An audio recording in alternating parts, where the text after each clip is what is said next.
E se o filho de Aristóteles tivesse um iPod? Vamos fazer a resenha desse livro juntas aqui, porque é o seguinte, eu li esse livro em fevereiro e eu vou fazer uma revisão dele agora. Eu resolvi abrir a câmera e fazer essa revisão com você.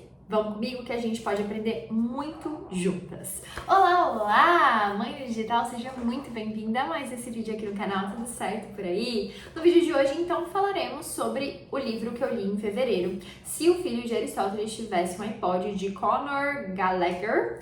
Ele traz o livro que o Aristóteles escreveu, que é Ética a Nicômaco. Para quem não sabe, Nicômaco é o filho de Aristóteles. Então, é um livro dedicado de Aristóteles para o seu filho, e ele trouxe para os dias atuais, considerando uma geração imersa nas redes sociais. Aí ele falou aqui do iPod, né, porque é um pouquinho mais para trás, iPod, Facebook, enfim, redes sociais. Então, eu já comentei sobre esse livro em outros vídeos aqui e eu sempre trouxe a ideia de que este livro de fevereiro, ele é muito parecido com o livro que eu li em janeiro, que provavelmente é muito parecido com o livro que eu vou ler agora em março, sobre virtudes. Tá tudo ali mais ou menos falando sobre a mesma coisa, com olhares diferentes. O que eu li em janeiro se chama Nação Dopamina. Então ele traz como é que funciona o nosso cérebro em relação à dopamina. Por que a gente quer tanto buscar prazer e como que hoje em dia a gente tem se perdido, principalmente diante das redes sociais, nessa busca desenfreada por prazer e ficando viciado e deixando de fazer o que tem que ser feito. E aqui no livro de Aristóteles, ele trouxe como é que a gente vai educar o nosso filho, levando em consideração razão e emoção, ou seja, como que funciona o cérebro desse nosso filho, para que ele consiga desenvolver virtudes na vida dele. Então vamos lá, vamos capítulo por capítulo comigo. Eu vou lendo aqui os capítulos, os títulos dos capítulos, e a gente vai se relembrando, eu vou me relembrando, na verdade, do que eu li durante esse capítulo. O primeiro capítulo é Aristóteles e Adestrador de Cães. A primeira coisa que me vem na cabeça é a seguinte: olha como é legal você usar a história para ensinar. Ele conta a história de um adestrador de cães, muito famoso lá nos Estados Unidos, que tem até um programa de televisão, e ele fala que a coisa mais importante para você adestrar um cão é que você reconheça a natureza dele. E qual que é a natureza dele? A natureza é de que ele não quer ser tratado como um filho. Ele não quer ser tratado como um membro da família. Um cão não quer ser tratado como gente, ele quer ser tratado como um cão. Ele quer que a natureza dele seja respeitada e vivida em sua intensidade, o que eu achei sensacional e faz, obviamente, todo sentido. E aí ele traz esse paralelo justamente para dizer que a gente precisa olhar para a natureza dos nossos filhos para educá-los da melhor forma possível. Beleza, então vamos olhar para a natureza segundo Aristóteles. Ele traz que o ser humano, ele é um ser racional e emocional, e por isso que o capítulo 2 é justamente esse, um animal racional. Então o seu filho, o ser humano, é um animal racional. O que significa isso? Que desde cedo, desde que ele nasce, desde que ele se entende por gente, a minha filha tá com 1 ano e 2 meses, eu já percebo que ela usa a razão para fazer muitas coisas, inclusive para falar, inclusive para andar, enfim. São pequenas formas, demonstrações do uso da razão, mas ela está ali, presente. E o nosso papel como pai não poderia deixar de ser educar essa razão para que ela consiga não só controlar as emoções, como também tomar boas decisões diante ali do calor do momento. No capítulo 3, esse capítulo é muito bom, ele é curtinho, e ele fala sobre crianças sem peito, ou seja, crianças que não sabem lidar com as próprias emoções, né? Ele traz até o exemplo dos estoicos. Eu estudei estoicismo há uns 3 anos atrás, e o estoicista, ele vai naquele lugar onde você renuncia o sofrimento, renuncia a dor. E aqui nesse livro, e segundo Aristóteles, a gente não pode viver assim. A gente precisa viver sabendo lidar com o sofrimento e sabendo lidar com a dor, uma vez que eles são inevitáveis na nossa vida. Uma pessoa que está o tempo inteiro buscando aliviar o sofrimento de alguma forma ou fingir que ele não existe, ela vai, uma hora ou outra, invariavelmente se perder e não conseguir passar por certas situações em que ela vai perder o controle na vida ali. Por exemplo, um parente próximo morrer, uma pessoa muito importante morrer, ela não vai saber lidar com aquele sofrimento que é inevitável e isso vai trazer algo ruim para ele, de forma que ele não vai conseguir de fato lidar com aquela emoção e vai gerar vários traumas. Então, ele diz que o prazer é algo positivo, é algo bom e a gente precisa lidar tanto com o prazer quanto com o sofrimento da melhor forma possível. A gente precisa saber identificar essas emoções para lidar com isso da melhor forma possível. Bom, aí no nosso capítulo 4, os 4 tipos de caráter moral. Muito legal esse capítulo porque é segundo Aristóteles. O Aristóteles fala sobre esses 4 tipos de caráter moral e ele traz 4 personagens que são bem conhecidos. O primeiro é o rei Davi. O rei Davi é exemplo de incontinência. As paixões ganham da razão, a gente sabe. Eu acabei de estudar sobre o rei Davi na Bíblia e eu li a história de Betsabeia. Para quem não sabe, o rei Davi, ele é super de Deus. Agora eu tô até assistindo a série House of David, que mostra realmente que ele é desde menino, desde criança, uma pessoa voltada 100% para Deus, que quer servir a Deus.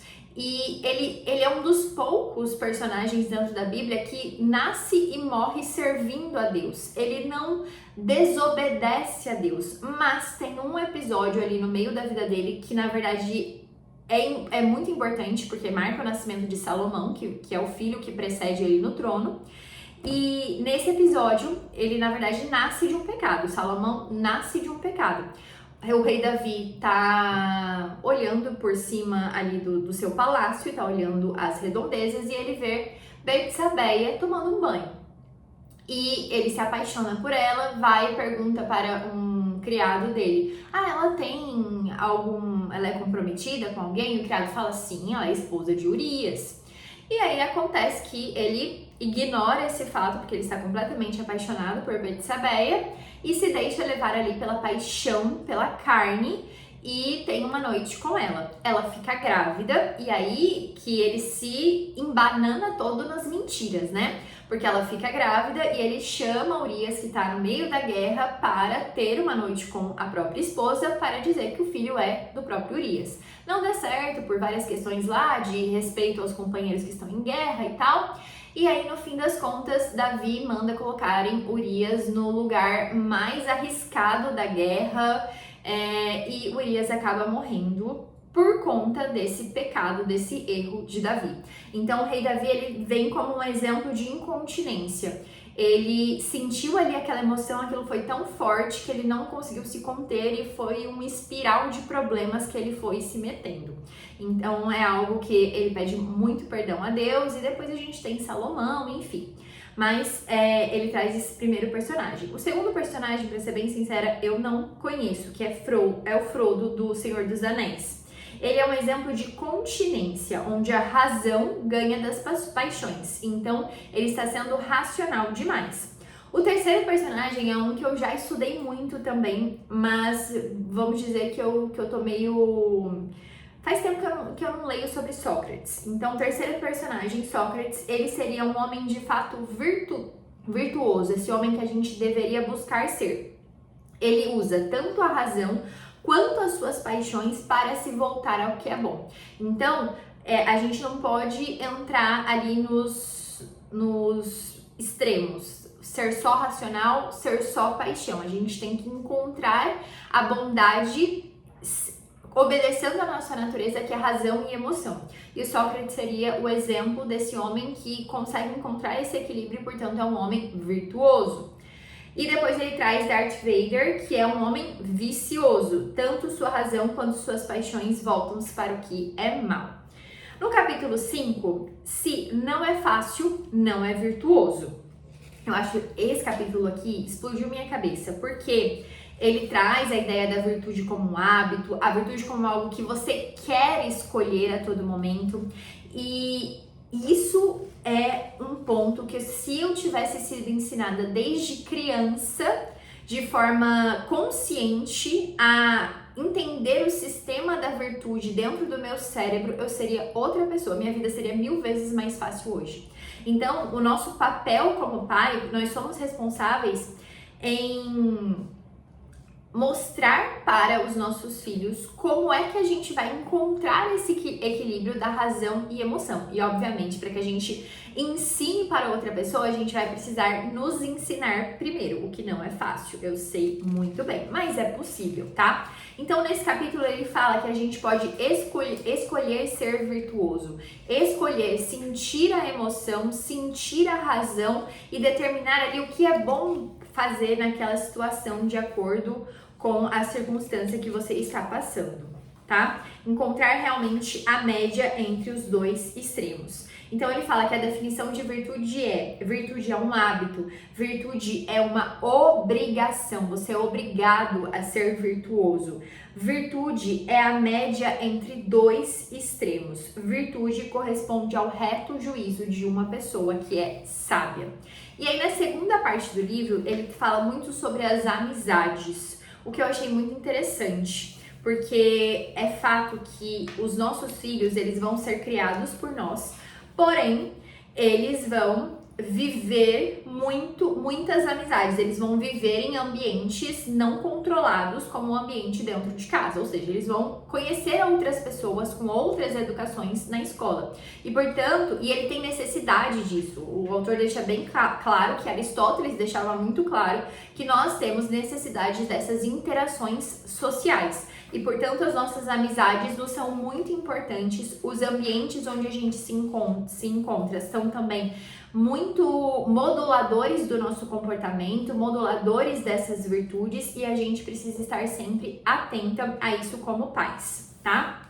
Aí ele fala sobre vários experimentos, inclusive um experimento sobre autoridade, como que uma criança ou qualquer ser humano enxerga uma autoridade, o quanto a gente costuma obedecer o que uma pessoa que parece ser a autoridade fala pra gente fazer. Ele trouxe um experimento de que colocaram um ser humano normal, que estava ali recebendo para participar daquele experimento, colocaram ele para obedecer uma pessoa que parecia uma autoridade e torturar uma terceira pessoa. E aí no início as pessoas se sentiam super desconfortáveis, falavam que não iam fazer, mas com a reafirmação daquela figura que representava, através da roupa e da forma de falar, uma autoridade, ela acabava fazendo. Então ele quis mostrar aqui o quanto a nossa autoridade é importante, quanto o ambiente, por mais que aquela pessoa não fosse do caráter dela querer torturar outra, pelo contrário, ela repugnava isso, ela acabava obedecendo quem era a autoridade. Então não só a nossa autoridade, mas com quem a gente deixa os nossos filhos, que se tornam autoridade ali naquele momento, certo? No capítulo de número 7, os 3 tipos de amizade. Esse capítulo também é bem interessante. Primeiro porque ele define a amizade como o reconhecimento mútuo de bem-estar entre duas pessoas. Então, se uma pessoa, ela é de fato sua amiga, ela quer o seu bem. Ou seja, a outra pessoa quer que você seja virtuosa. Ela quer que você vá para o céu de fato. E aí ele traz os 3 tipos de amizade, que seria a amizade por interesse, que todo mundo tem uma amizadezinha por interesse para chegar em algum ponto, para vender alguma coisa, todo mundo tem. A amizade por prazer, que é aquela quando a sua filha vai brincar no parquinho com uma outra criança, que eles sempre se encontram ali no parquinho, eles brincam um pouco e acabou. Essa é a amizade por prazer. E a amizade verdadeira, que é de fato esse um querer o bem para o outro. E dentro dessa amizade tem 3 características. Ambos os amigos são virtuosos, então são pessoas como você que também estão criadas para buscar a virtude, buscar o bem intrínseco das coisas. Ambos devem desejar mais amar do que ser amado. Isso é muito interessante, porque é totalmente contrário do que o mundo nos fala. E ela é realmente muito rara, por isso que a gente pode contar os nossos amigos em poucos dedos das mãos. Capítulo 8. Se o filho de Aristóteles usasse o Facebook. Aí ele fala um pouco sobre a presença no digital, essa ideia muito globalizada de fazer para todo mundo, de estar com todo mundo, que é legal, mas a gente precisa tomar cuidado, porque a gente só consegue fazer boas ações e tirar o que é melhor da gente quando a gente olha para uma pessoa. Ele traz até o efeito Madre Teresa. Se olho para uma massa de pessoas, eu nunca vou agir, mas se olho para um deles, agirei. É aquela história de que hoje os jovens acham que eles podem mudar o mundo, né, na internet, xingando muito no Twitter e dando suas opiniões zero infundadas. E não arrumam a própria cama dentro de casa. Então ele traz essa ideia da gente colocar os nossos filhos para olhar para as pessoas ali, naquele lugar que eles estão. Até um ponto que eu mudei de opinião. Na minha cabeça, quando uma outra criança viesse pegar o brinquedo da Cecília, assim ó, da mão dela, ela tá lá brincando, e uma criança vem e pega o brinquedo dela, eu tinha que ajudar a minha filha a pegar o brinquedo de volta e devolver para ela, uma vez que não é legal, né? Você tá lá brincando, ela estava brincando primeiro, aí vem uma criança e toma da mão dela. Mas é lógico que precisa depender muito da situação, a gente precisa entender de fato cada situação é uma, mas o ideal seria, depender de quanto tempo ela tá com aquele brinquedo, falar pra ela, filha, agora ele quer brincar, dá pra ele tá feliz com o brinquedo, você já brincou um pouco. Então mostrando que ela pode fazer esse bem pro outro, ela pode ser solidária naquele pequenininho dela, naquele mundinho dela. Achei essa visão também bem interessante. Capítulo 9. Se o filho de Aristóteles tivesse um iPod. Então, aqui ele fala sobre o cuidado das telas, do que os nossos filhos vão consumir, de músicas, de telas, porque isso traz consequências tanto na vida cognitiva, na inteligência emocional das nossas crianças. O que as crianças consomem muitas vezes fazem eles terem atitudes que a gente pode não reconhecer se a gente não estiver tomando cuidado do que eles consomem. Capítulo 10. O outro do parquinho ao altar. Aqui é mais ou menos o que eu falei pra vocês, sobre pegar o brinquedo e você aprender a dividir as coisas, a ser essa criança que dá, que doa para o outro, que enxerga o outro. No parquinho, as crianças aprendem que meu nem sempre é aceitável. Dele, às vezes, funciona melhor. Então, doar mais, fazer ele enxergar essa dinâmica da doação, do ser para o outro. A mãe se torna o filósofo que ensina seu filho a distinguir o certo do errado. Na quadra, as crianças aprendem a lutar, a ofender e a passar por apertos, mas também aprendem a lidar com regras, a liderar e a trabalhar em equipe. E na festinha, os jovens se depararão com situações complicadas. Lembre-se da tempestade perfeita que é nossa cultura contemporânea. Ele fala sobre namorar e sobre casamento. Na parte 3 do livro, a gente fala sobre felicidade, que é justamente o que eu iniciei lá falando sobre prazer. E foi assim um tapa na minha cara, porque um dos livros que eu mais gostava era um livro do Tony Robbins. E ele diz aqui que essa ideia que o Tony Robbins, o New Age e tudo mais traz de que o prazer é algo que a gente só deve buscar o prazer, não vai nos levar a lugar nenhum. E olhando pra minha vida, é justamente isso que aconteceu quando eu só buscava prazer, que tá tudo ótimo, e otimismo, e visualização, e afirmação positiva, e blá blá blá. A gente tem que tomar muito cuidado com isso. Nossa, tanta coisa pra falar. Mas ele, basicamente, assim, na essência, ele quer trazer a ideia de que o verdadeiro prazer está nas coisas que são eternas, nas coisas que são conquistadas por nós. E aí, uma coisa que vai contra o que o mundo fala também, o fato de ser difícil, o fato de ser desconfortável, por exemplo, estudar, difícil, desconfortável, ir para academia, difícil, desconfortável, acordar cedo, difícil, desconfortável. O fato de ser difícil não tira o prazer. E se você parar para pensar, de fato, a academia é difícil e desconfortável, principalmente a hora que até a gente chega lá, mas a hora que chega as coisas vem um prazer, né? Vem a endorfina. Quando a gente faz o que é difícil, quando a gente vence aquele desconforto, a gente encontra o prazer, e o prazer real, não o prazer das redes sociais, que é muito facilmente conquistado. E aí ele diz que a dor não anula o prazer e a felicidade, e a virtude se encontra nesse equilíbrio. Distinguir o prazer meramente carnal, bruto, momentâneo, daquele prazer profundo e duradouro. Isso que é tão importante. Capítulo 12, as virtudes cardeais. Aqui que ele fala de temperança, prudência, justiça, como é que a gente vai ensinar esses valores que são tão caros, essas virtudes que são tão caras e fazem tanta diferença na vida, nas decisões dos nossos filhos. Como que a gente ensina tudo isso para eles no dia a dia, com as situações simples que crianças entendem. Capítulo 13, Aristóteles, Beatles e Bill Gates. Ele fala aqui sobre a importância do treino, né? Ele traz personagens que têm mais de 10.000 horas de treino e o quanto a gente precisa passar isso para os nossos filhos, que com o treino eles vão alcançar qualquer habilidade que eles querem. No capítulo 14, a contemplação, como ensinar o seu filho a meter a cara no mundo. Eu achei esse capítulo sensacional também, porque eu tava ficando muito... como é que é aquela palavra? Eu tava ficando cheia de escrúpulos, sabe? E a gente precisa também entender que a felicidade, que o escutar uma música, que acompanhar esportes, tudo isso é importante também para os nossos filhos. Então, existe um prazer, a música fala com a nossa alma, os esportes falam com a nossa alma e a gente precisa saber incentivar isso nos nossos filhos da forma certa. Obviamente, a música certa, né? Capítulo 15, por que o seu filho existe? Neste capítulo, ele fala que o nosso filho existe para buscar a felicidade. O que é a felicidade, senão adorar a Deus? E a gente sabe que Aristóteles, ele antecede Jesus Cristo, que antecede Moisés, ele é bem antigo.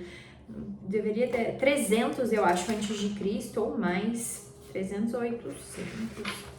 Aristóteles é bem antes da história, antes até de Moisés. Então, ele não tinha essa, ainda mais na Grécia, né? Ele não tinha esse conceito de cristianismo que a gente tem hoje, mas ele segue perfeitamente todo o conceito.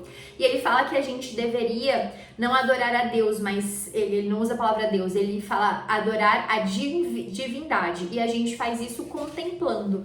E contemplar pequenos momentos de alegria, sabe? Sabe aqueles pequenos momentos que a gente tem de vez em quando no nosso dia? Você olha para o rosto do seu filho, para o olharzinho dele e você ganha o dia só com aquele olharzinho. São esses momentos que a gente precisa realmente contemplar a felicidade ali. É nesse momento que está a felicidade. E a gente precisa mostrar e dar oportunidades para os nossos filhos poderem contemplar também. E esse é o livro, acredito que a gente passou por todas as partes importantes, recomendo muito a leitura. É um livro que nos ensina, porque primeiro a gente precisa se educar para depois educar um outro ser humano. Se você tem algum outro livro sobre educação de filhos que você acha que seria bom eu ler, me conta aqui nos comentários, me deixa a sua indicação que eu vou deixar lá na minha listinha para ler mais pra frente, tá? O livro desse mês é sobre virtudes novamente, virtudes a serem conquistadas, então estou aqui, focadíssima em criar virtudes, desenvolver virtudes e ser uma pessoa virtuosa. Não é fácil, mas vale a pena. Cada dificuldade vale a pena. Estou aprendendo isso há pouco tempo. Considerando a vida toda, estou aprendendo isso há pouco tempo, mas que tem feito total diferença para mim e espero conseguir passar para minha filha da melhor forma possível.